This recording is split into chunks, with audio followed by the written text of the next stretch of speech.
dumb shit. Hey, listen, we'll do anything for a laugh. Hi, folk. Lord, look at us. And they said Star Trek would never last. I can't tell. I can't see the flash. I'm going to say, thank you. I'm going to say thank you for proving to the powers that be, the networks and the studios and whoever else thinks that people don't know what they're talking about, that Nielsen ratings be damned, dictating the taste of mankind be damned, that if something valid and of value is presented to the public, they don't have to be talked down to.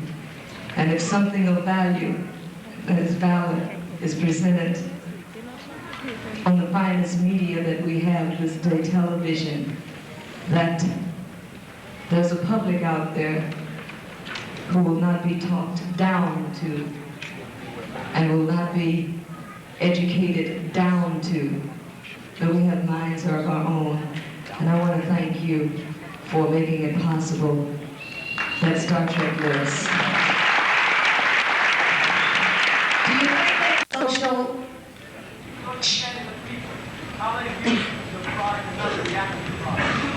to start how they view Star Trek? Man, if you can't see what is happening here that never has happened before, this is the social change of the whole generation, of the whole century. This is the most important thing, and I mean this so sincerely.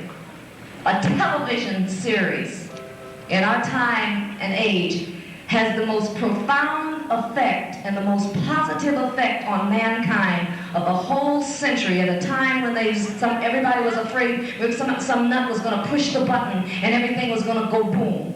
When young people were saying, I'm not going to fit into your crazy world. You know, when Spock babies grew up and said, you taught me right from wrong. And Star Trek said, we made it. I'm not going to war. Ain't no war no more.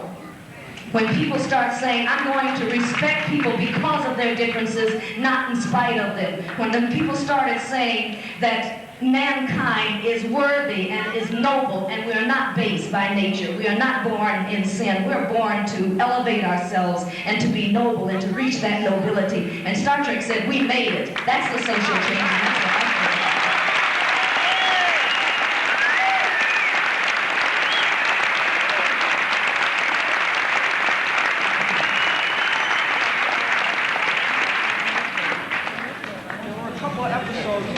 Wasn't in. There was another communications officer. What happened? Oh, there were a couple of episodes in which Uhura wasn't in, and there was another communications officer, and what happened. The point is, thank you, baby. The point is that there was not, on any ship, only one person qualified to, in communications, you know, because if I dropped dead, for Christ's sake, what would they have? You know, Uhura. Something happened. Someone, of course, there were junior communication officers. I was, fortunately, head communications officer, or who Uhura was. But the practical thing is that I had an opportunity to do 3 concerts that were very, very lucrative. And I went to Gene Roddenberry when I looked at the script and saw that Uhura wasn't really, you know, it was just a couple of healing frequencies and so forth. It wasn't something that I would really thought I would be missed, and asked him if I could be written out of those. And I think there may be 3, and then the 2 pilots, of course, I was not even involved with. And that's the only reason that Uhura was not there. And so what they did, rather than explain her not being there, was simply put a substitute communications officer in. Keep letting Star Trek live, and I love you very much. Please continue. Goodbye, and I love you.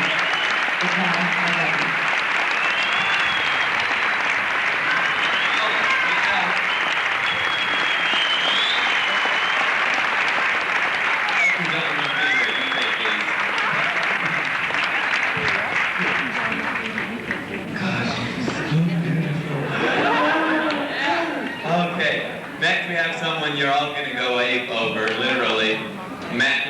in the Planet of the Apes TV series, but And sit there and pet my new puppy dog, Fancy. No, there are a couple of things that are looking extremely promising for me around the motion today. Hopefully a motion picture. Yes, you, way back there in the white shirt.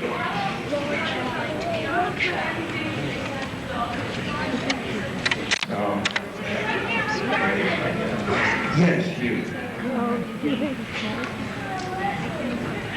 How does the what? The red alert. That just comes on automatically when we're in trouble, like we are now. Listen, thank you very much.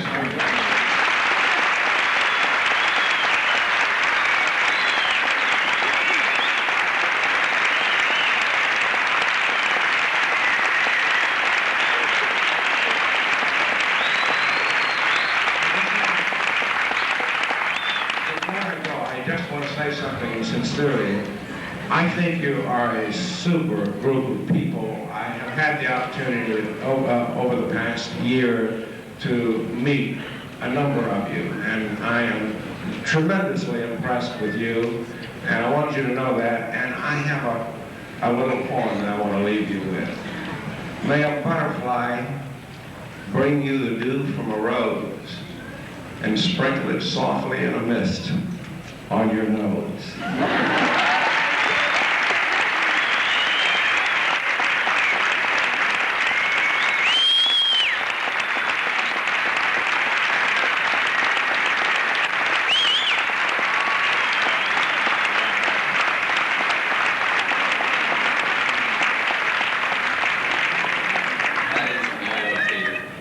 That is loyalty. When you don't know how bad he's feeling, to come out and I can't disappoint them. They've come all this way. I have to sit down for a minute. We have to have a little chat because we got a problem backstage. And my rule is that if there's a problem going on, I won't take the blame for it. I will find a scapegoat. And so that you'll understand if something goes wrong, it's not my fault. And anyway. It's a problem in timing. We're going to deliver everything we promised, but our big blue package is having trouble getting here. That's our code name for one of our stars. Now, he's on his way. The problem is there's some kind of traffic jam. And he's in a cab. And now, I panicked when I heard that. Because I don't know if it's true, but somebody told me that they do not let you drive a cab unless you are homicidal and psychopathic. They do not let you drive a cab. Is that true? Well, but I did hear that the safest place to be is inside the cab before you pay the fare. No harm will come to you until after you've paid your fare. We had a thing happen the first show, I'll let you in on it, where, now I don't know who set it up. There's an organization in this city called Pie Kill, you've heard of it? Yeah. Somebody who thought he was being funny hired someone to try and hit Bill Shatner with a pie. He missed.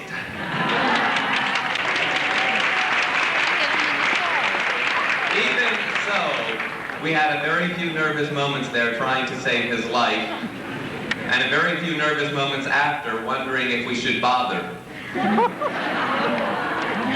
I ended up with my knee on his chest, explaining.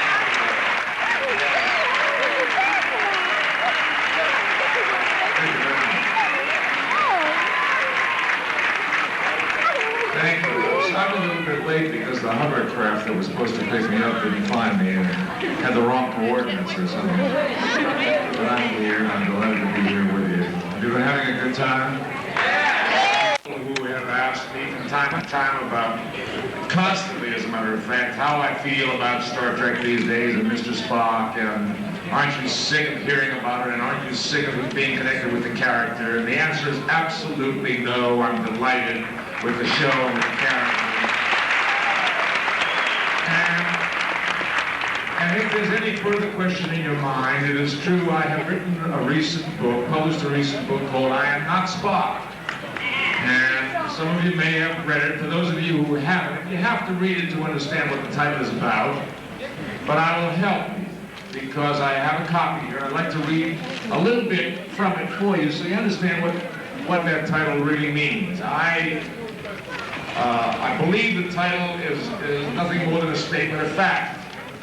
I am an actor, and I'm delighted to have been connected with this show and to be identified with this character. But I'd like to read this for you so that you understand exactly what I mean by that title, and maybe we can put aside once and for all the question of how I feel about Mr. Spock, okay? If you bear with me for just a couple minutes now.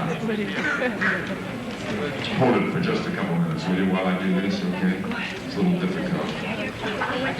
I am not Spock. Then why does my head turn in response to a stranger on the street who calls out that name? Why do I feel a twinge when somebody says, "What happened to your ears?" I am not Spock. Then why do I feel a wonderful warmth when I hear or read a compliment aimed at the Vulcan? Spock for president, read the bumper sticker on the car in front of me.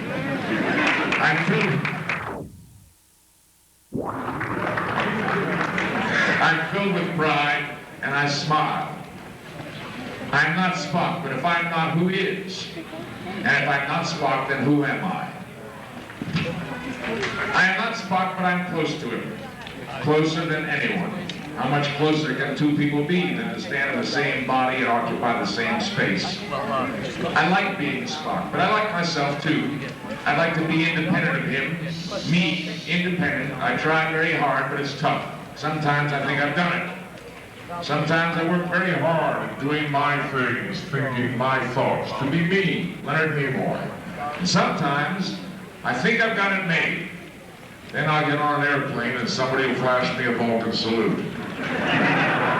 Or some nice lady will ask for my autograph and I'll proudly sign Leonard Nimoy and then she'll say, "Please sign Mr. Spock." That's the way my son knows you. So sometimes I get tired of the struggle and I simply sign Spock. I tell myself it's faster. It's only 5 letters instead of 12. But who am I kidding?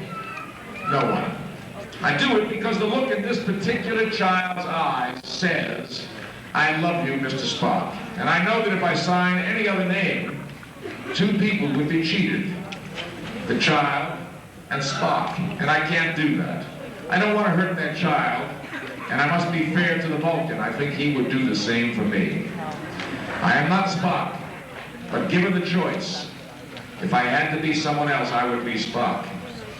If someone said, "You can have the choice of being any other TV character ever played," I would choose Spock. I like him, I admire him, I respect him. If someone could wave a magic wand and make him go away, disappear forever, I wouldn't let them do it. I would choose to keep him alive. I don't really have that choice. He'll be around anyway. But if I had that choice, I would keep him alive because he stands for something that makes me feel good. Dignity and honesty and a lot more. And whatever of that rubs off on me makes me feel good.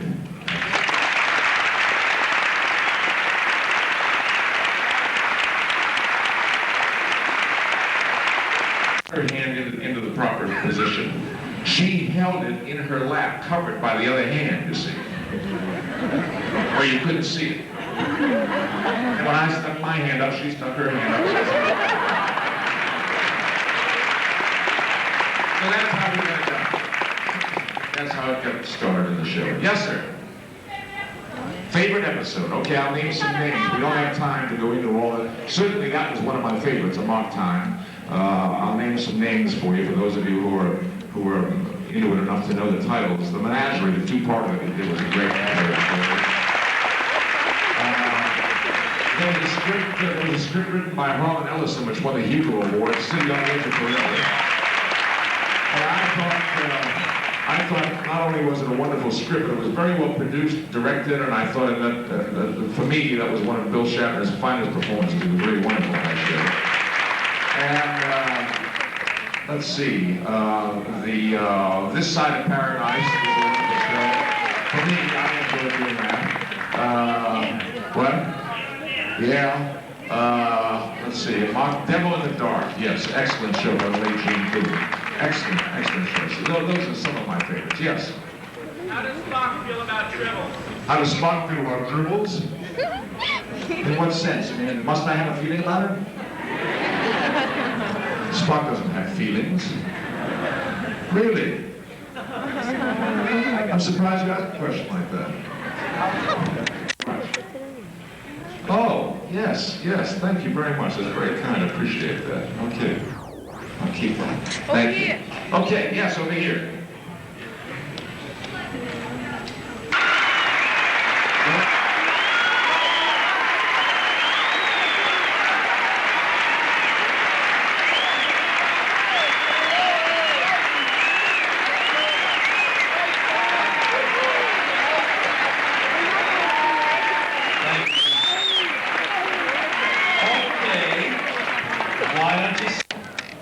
Mr. Shatner's here, says this note. Well, he's all here. Here I am.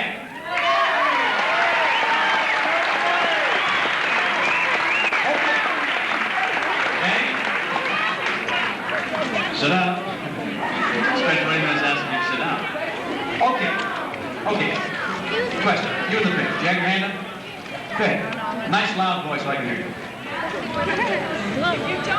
Well, I heard the term barbaritos, but I couldn't hear anymore. Hey, please, I'm asking. We only have about 20 minutes. Let's spend it in a friendly fashion. This morning it wasn't so friendly. Somebody asked me how I like lemon meringue pie. When it's fresh, it's much. There was a choice there. I don't know whether all of you know this or not, but somebody came up, rushed up here, and threw a pie in my face. And it was stale, so it didn't splatter, but it hurt because it was hard. As I went home, I was wondering which would have been the better choice, to have it spatter and be dirty and be soft, or to be thick and hard. Anyway, I brought it back to Vanderkamp, so we got it traded. What was your relationship with the characters, the science fiction aspects? But I really can't put my finger on the reasons for Star Trek being as popular as it is. I really don't know. Perhaps some of you have the secrets locked in your minds. The head of the studio, Paramount, doesn't know either. So I tried to explain to him my opinion. And it's a very difficult act to follow. To do another hour version of Star Trek would be comparing the new with the old, and the old has already attained some kind of mythological feeling, and I don't know whether we can compare with that. So it's a very difficult thing. You with your hand up in the jacket. How did it feel sitting on a troop? Something like this. Yes. Excuse me? No. Yes, you. Yes. Is there going to be a bathroom on the bridge?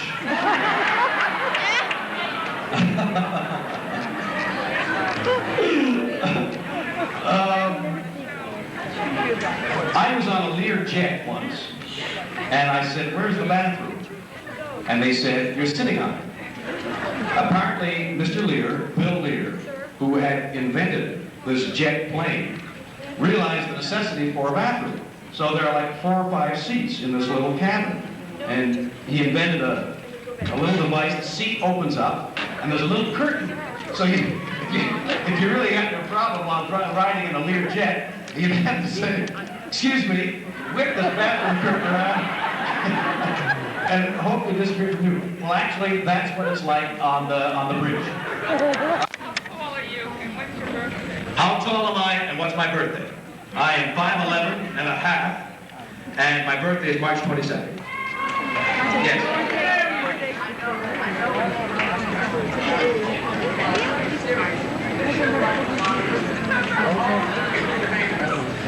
He knows it's a personal question. But on the series, there was a lot of women. Did I fool around with them? Who was my favorite? That's so funny. Funny you should ask. I was just talking about it the other day with my wife. And I said, that's all false lie. You know, a lot of things have been made have evolved in the world, right? I mean, there are all kinds of goodies for mankind to enjoy. I'm not going to say they were put there for man to enjoy, like the wildlife and the sun, but at least man can enjoy them.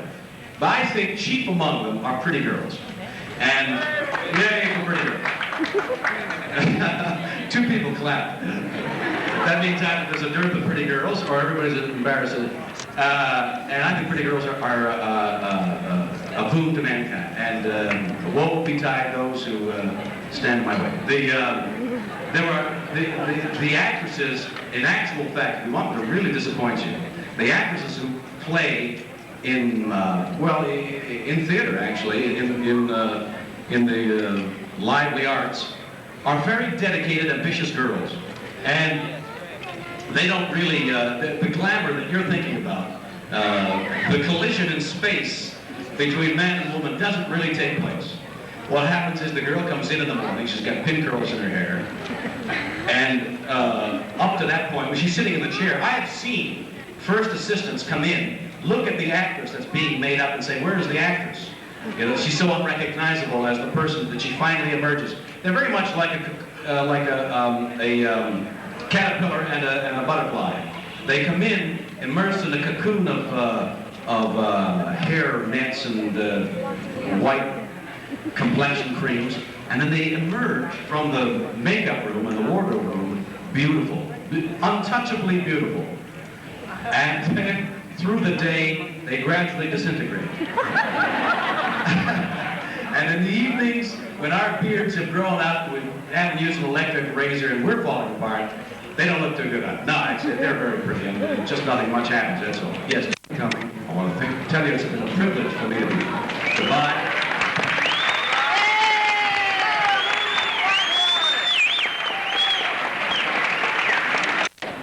For being just about the finest audience we've had. We hope you enjoyed yourself as much as we enjoyed doing this for you. And I hope you'll come to the convention at the Commodore in 3 weeks. And it's going to be a little tricky getting out because there's a lot of you, but if you just take your time and take it slow, you should all be in a real good mood now anyway.